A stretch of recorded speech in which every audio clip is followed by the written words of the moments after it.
Saudara pam niga ya sayang. Kau salah pam niga ya sayang. Oke, halo semuanya.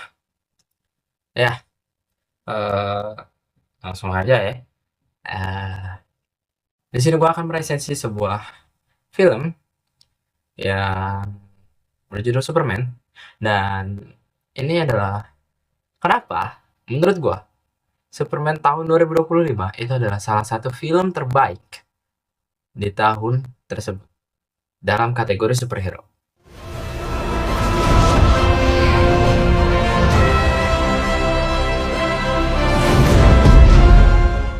Nah, eh, kita mulai dulu ya dari judul film ini, yaitu judulnya adalah Superman tahun 2025. Dan disutradari oleh James Gunn. Dan oke, wait. Ah, ini rilis pada tanggal 9 Juli tahun 2025 dan yang diperanin sama David Corenswet sebagai Superman itu sendiri. Nah, oke. Tuh, padahal mungkin identitasnya ya. Mungkin ini sedikit sinopsis saja. Jadi di film ini itu sedikit berbeda sama film Superman yang kalian tahu di tahun kapan ya, Man of Steel itu?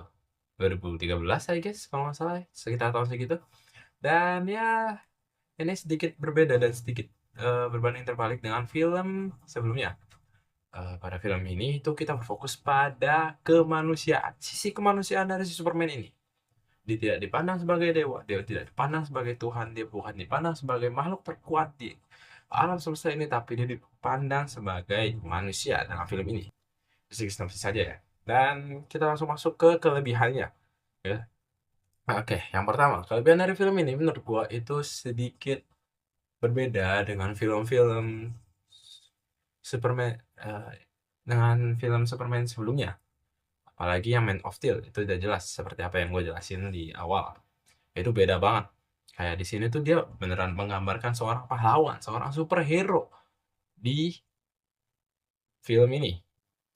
Nggak kayak di film Man of Steel yang lebih ke arah kayak dia ini dewa gitu. Bukan sebagai manusia atau bukan sebagai superhero. Itu menurut gua.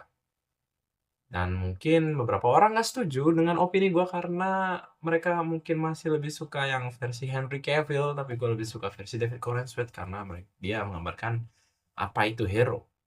Ah, oke, kita langsung masuk yang kedua.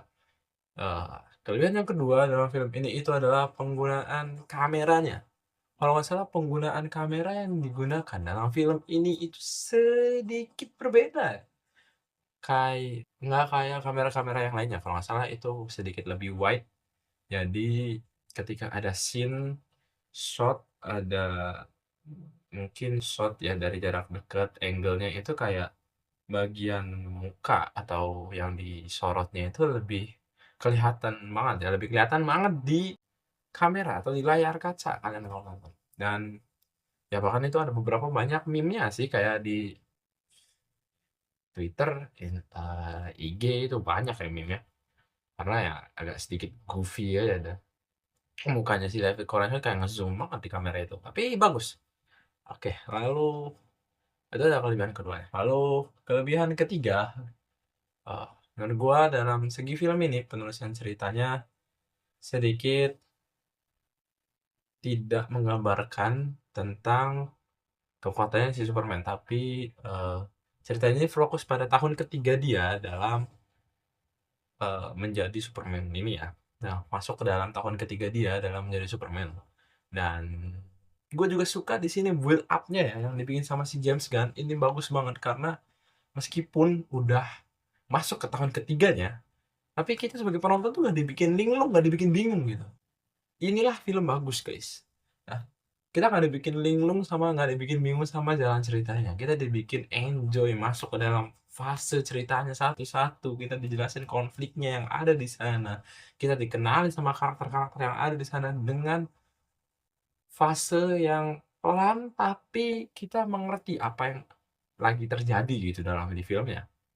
Oke, itu kelebihan yang, ya gue nggak tahu itu kelebihan yang berapa.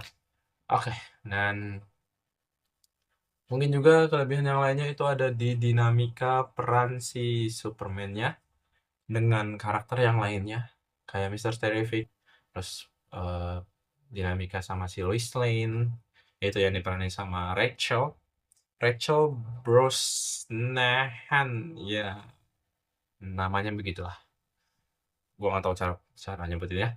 Dan juga dia sini, dinamika sama si Lex Luthor-nya, itu juga bagus. Kayak konfliknya dia sama Lex Luthor-nya tuh gimana. Dan juga apalagi gue ada satu scene yang gue suka bang, ada salah satu scene lah yang ya mungkin nggak begitu suka, tapi menurut gue ini bagus scene-nya. Kayak ini tuh ngasih eksposisi atau penjelasan dalam konflik yang terjadi di film tersebut. Itu ketika si Clark Kent lagi ngobrol sama si Lois Lane. Itu dinamikanya bagus banget. Mereka entah sebagai pasangan, mereka sebagai ya rekan kerja yang profesional, itu bagus banget. Nah, di sini tuh ya bagus lah antara mereka ngobrol satu sama lain yang bahkan si Superman ini atau si Clark Kent ini tuh sampai ada marah emosinya gitu. Itu bagus. Dan dan juga kayak obrolan dia sama atau dinamika dia sama si Lex Luthor di scene mau akhir ya, mendekati ending. Eh, Pokoknya puncak lah. Itu dia juga bagus ya sama si Lex Luthor-nya ini. Kayak dia teriak-teriak gitu ke Lex Luthor-nya, dan itu adalah salah satu scene favorit gua di film itu. Kayak ya meskipun itu film nggak bukan begitu itu film, tapi itu scene scene tersebut nggak begitu penting banget ya, karena the whole point, semua inti dari movie itu. That is where you've always been wrong about me, Lex. I'm as human as anyone. I love, I get scared. I wake up every morning and despite not knowing what to do, I put one foot in front of the other and I try to make the best choices I can. I screw up all the time. But that is being human. And that's my greatest strength. Itu. Dan terakhir gue juga di sini gue apresiasi banget sama si James Gunn. Dia ini juga salah satu kelebihan ya. Dia bisa membuat karakter-karakter yang kelihatan nggak penting atau nggak berguna lah menurut kita, menurut para fans. Tapi di sini dia masukkan dan itu sangat bagus banget eksekusi dari tiap karakter. Itu bagus. Good job, James Gunn. Emang the GOAT. Dan mungkin itu aja ya dari sisi kelebihannya. Oke. Kita masuk langsung ke sisi kekurangannya. Kekurangan dari film ini.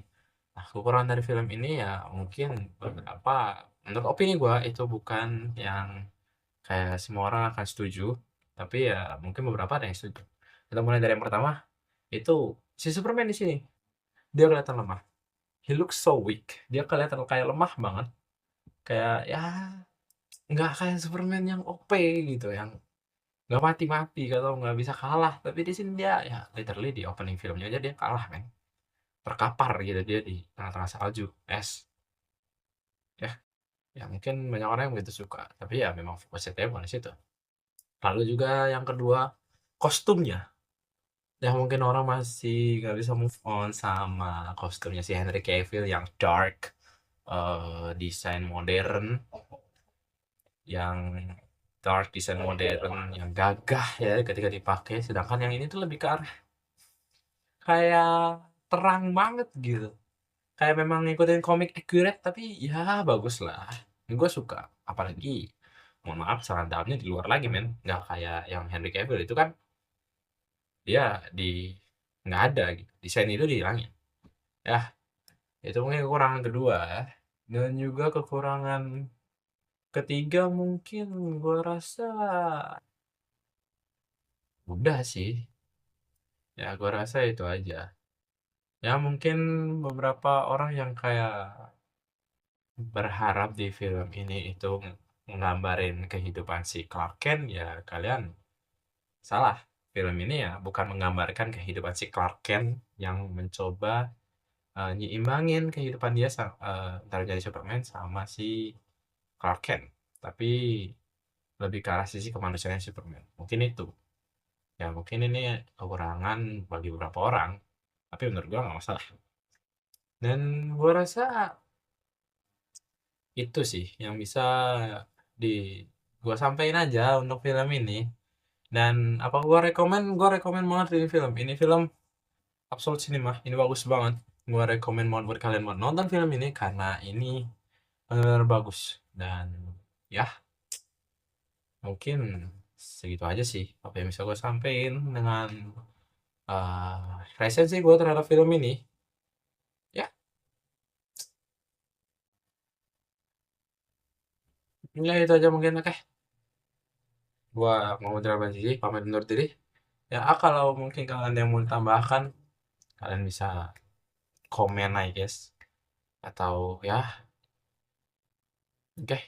Wassalamualaikum warahmatullahi wabarakatuh. Gue tutup. See you.